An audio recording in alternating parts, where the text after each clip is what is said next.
What is up, guys? Welcome back to the Creatively Driven Podcast. My name is Josh McKenzie, and in this podcast, we talk about anything that inspires us creatively, be that through art, music, video, photography. The world is your oyster when it comes to creative outlets, I feel. And today, we're going to talk about a very relatable subject of mine, and it's why buying more gear will not make you a better creator.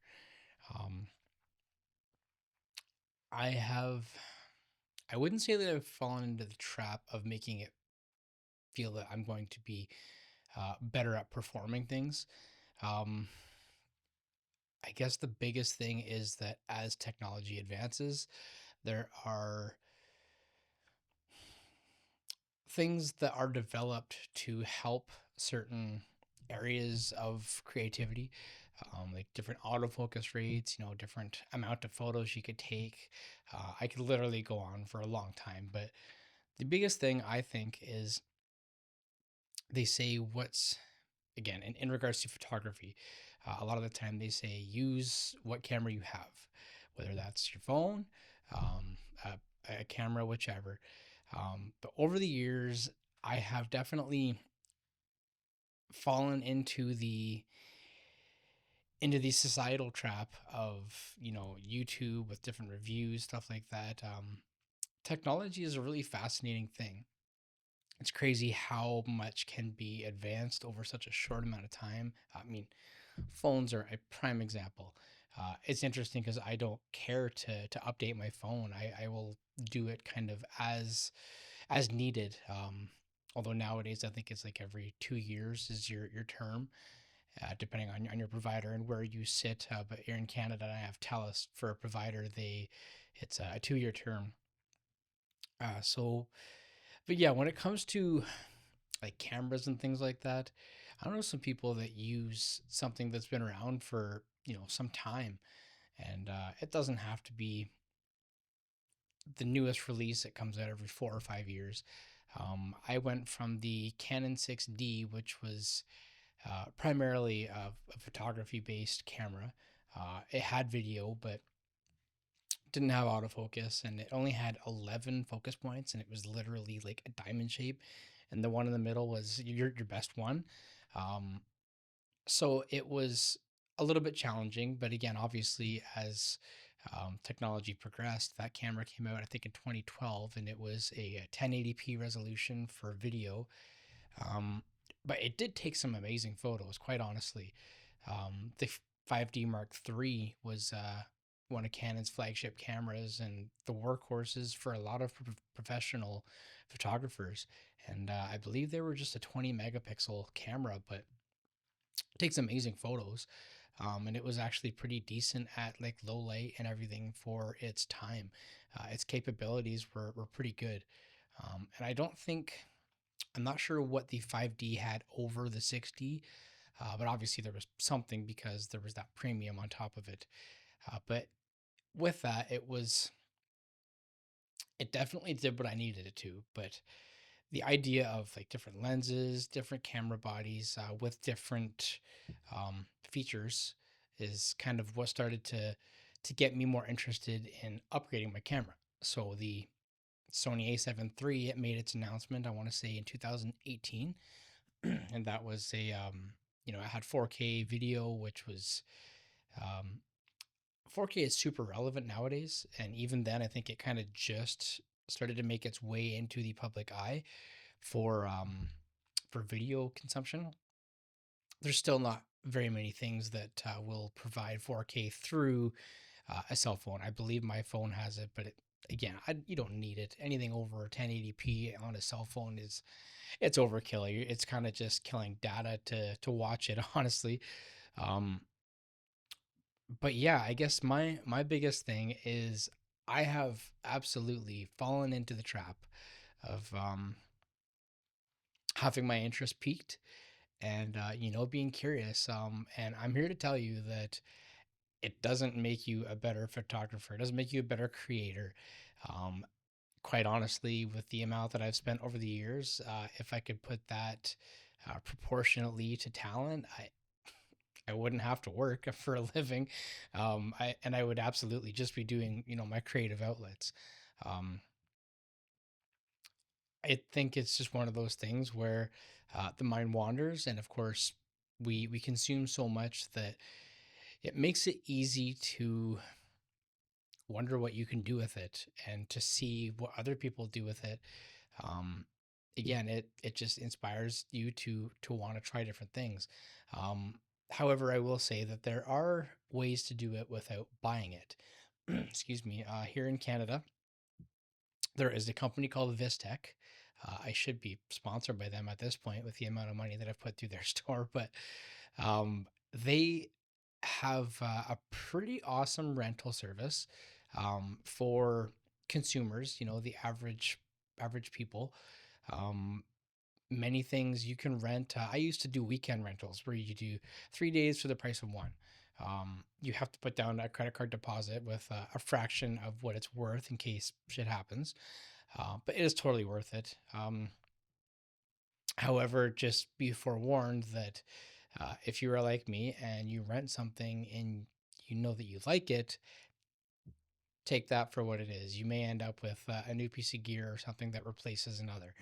Um, but they've been very good for availability of things. Just working with you where if you are after something and they don't have it, they might help you in other ways to help make things possible for you and whatever project you may have. Um, and there also is another Edmonton local company called Edmonton Production Rentals. They have a lot more specific for like actual film industry things. Insane cameras. I haven't rented a camera for them, but I'm sure if you wanted to, try an Airy, Alexa or a Mini 35 or LF for a weekend or something, you could easily do that. To me, that is cinema cameras are insane. Like this is the Sony FX6, which is quite honestly overkill for what I have, but for what its capabilities are, it's crazy. To have internal ND filters for doing video, game changer, absolute game changer. I had the Sony FX3, which is the same camera as this for sensor, but the body is totally different. And of course, you do pay a premium for that. But after having the FX3 and having lens filters for a variable ND filter, I wanted to see what it was like with this. And this absolutely blows it out of the water because you have access to everything literally at your hands. Like you have a control over here, which you can change your aperture, things like that. If you have an electronic zoom, you can zoom with that instead of using your hand. And then on the body of this one, you can use your internal ND filters all on that. So you can still literally handheld as well as use an XLR input for your microphones. Um, I apologize. I kind of went into a nerding out spectrum there. It's something I'm comfortable with. Um, so yeah, Edmonton Production Rentals, they have been another place that's been really great for, very affordable rentals. And again, considering the gear that you have, and there are people that absolutely are there that work in the film industry. And Vistec is kind of the same, but Vistec is a smaller chain branch companies. Um, I believe just Canada, but I'm not sure.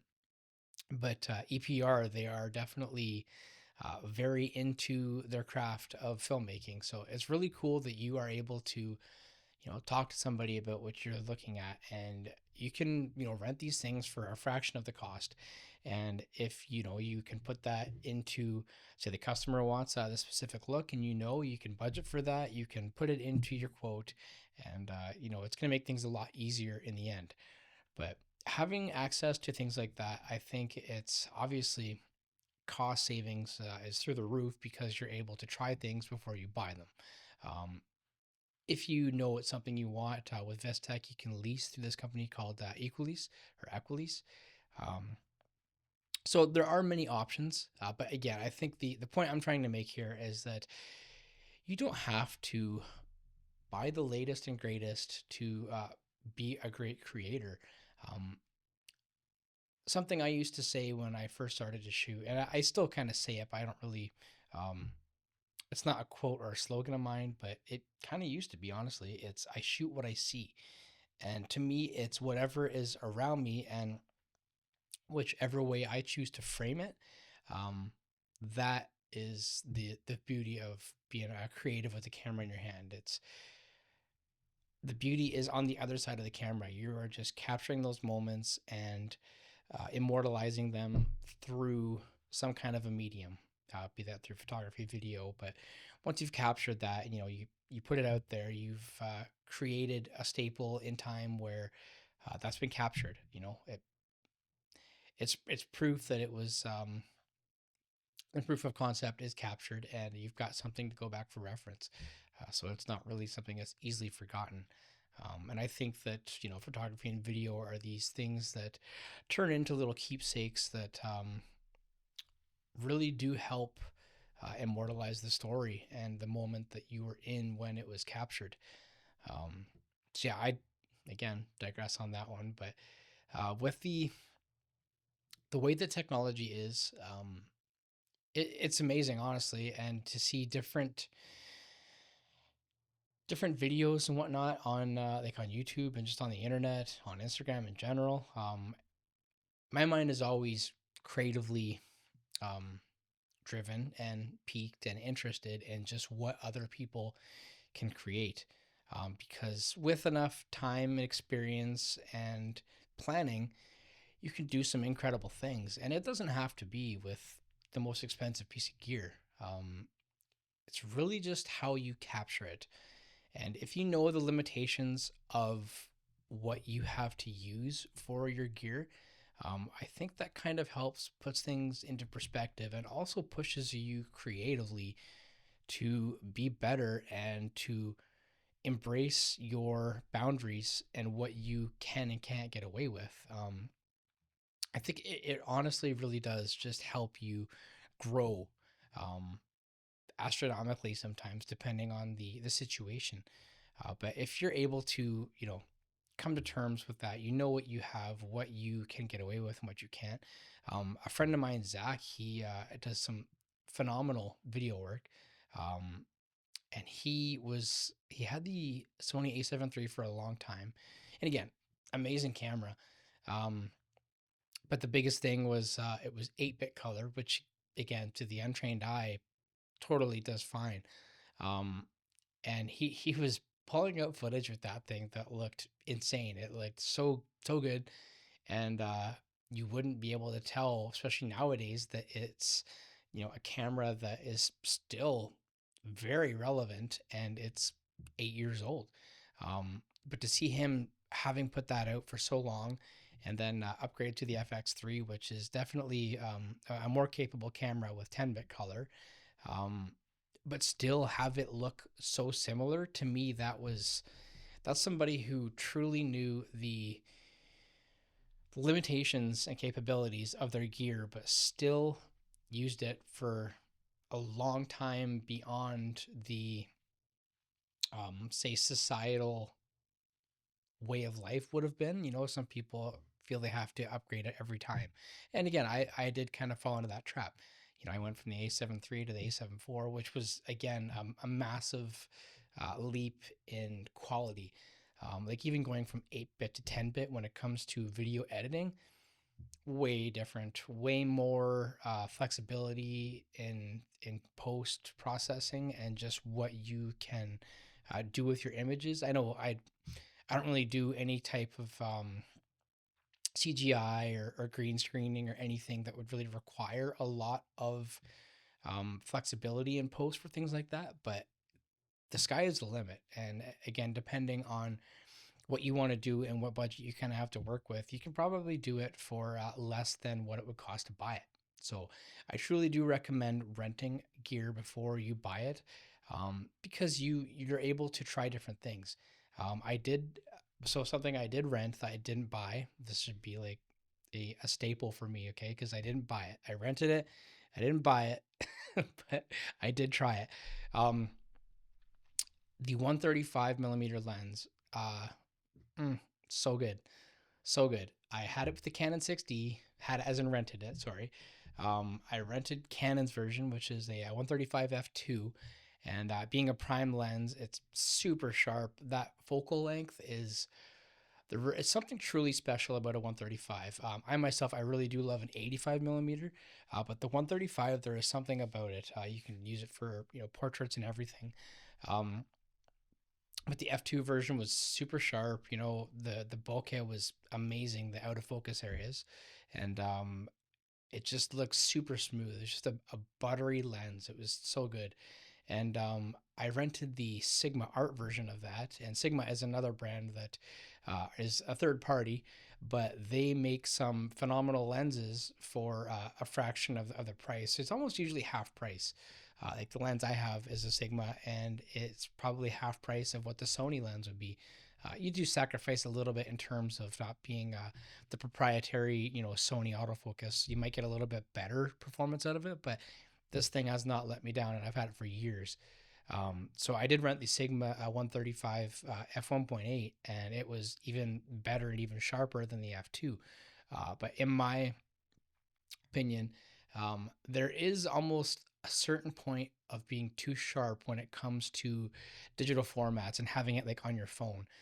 So I actually never really sharpen anything in post, whether that's giving away a secret of mine or not. To me, I don't know. I don't like that digital look. To me, I try and capture things as real as I can, uh, as true as what our eyes capture them. Um, so yeah, to me, there is almost too sharp, and I think that also has a play with a higher resolution camera as well as me being too sharp. But it could also just be the way that we export things through these digital mediums. Anyways, I digress. That's what I do. um, so yeah, I'm gonna wrap things up there. But again, the statement here is that you don't need to go out and get the latest and greatest to be a better creator. Even working with other people is going to help you push your boundaries and just realize more things, because oftentimes they do things that you don't, or they will do things that you haven't. So it definitely helps. So thank you guys again for tuning in, for following along. Feel free to subscribe to More Creative Fuel on whichever social media platform you follow me on. And I'll see you guys in the next one. Take care.